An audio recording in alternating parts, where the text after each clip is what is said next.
संगबद्ध हत्यार पर्दाफाश कला गुरांडी पुलिस। गजपति जिला गोसाणी ब्लॉक गुरांडी थाना अधीन सरदापुर ब्रिज पाखरे संगबद्ध भाव आक्रमण कर हत्या करिथिबा घटनार पर्दाफाश करिछि गुरांडी पुलिस।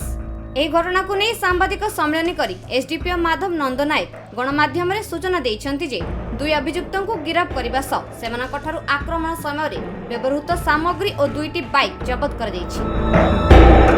ଏଥିସହ ଦୁଇ ଆସାମୀଙ୍କୁ ଗିରଫ କରି କୋର୍ଟ ଚାଲାଣ କରାଯାଇଥିବା କହିଛନ୍ତି। सूचना अनुसार पूर्व शत्रुताକୁ केन्द्र କରି ଯୁବକଙ୍କୁ ହତ୍ୟା କରାଯାଇଥିଲା। ବେପାର ସାରିବା ପରେ ଘରକୁ ଫେରିବା ସମୟରେ 5 ଜଣ ଯୁବକ ରାସ୍ତାରେ ଅଟକାଇ ତାଙ୍କୁ ହତ୍ୟା କରିଥିଲେ। राति समय क्षताक्त अवस्था पड़िथिले। यह देखि स्थानीय लोके गुरांडी पुलिस को खबर जणाइथिले।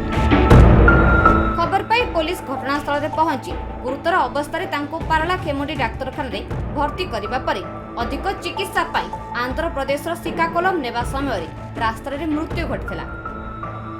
तेबे एथिरे संपृक्त थिबा व्यक्तिक मध्यरु 2 जन को गिरफ करा जायथिला बेले अन्य 3 जन आसामी फेरार अछंती। सेमानंकु धरिबा पई तदंत जारी रहिछि बोली सांबादिक सम्मेलन रे सूचना दै छि। गतता 18/5/2024 रे संध्या बेले सरदापुर ब्रिज पाखरे एक हत्याकांड घटी। हत्याकारी एवं जहाँ को हत्या करा जायछि तांको घर गुरांडी थाना अंतर्गत भेनला ग्राम रे। तेणु यही घटना संक्रांत रे आमर गुरांडी थाना रे एक मोकदमा रुजु होइछि। मोकदमा नंबर 59 भारतीय दंडविधि आईन 302 और 34 दफा अनुसार रुजु होइछि। तेणु एथुरु तदंत कला पर जना पड़ला भिनला ग्रामर सीमांचल प्रधान से ही ग्रामर पार्वती प्रधान को विवाह करथिले। तेणु संतोष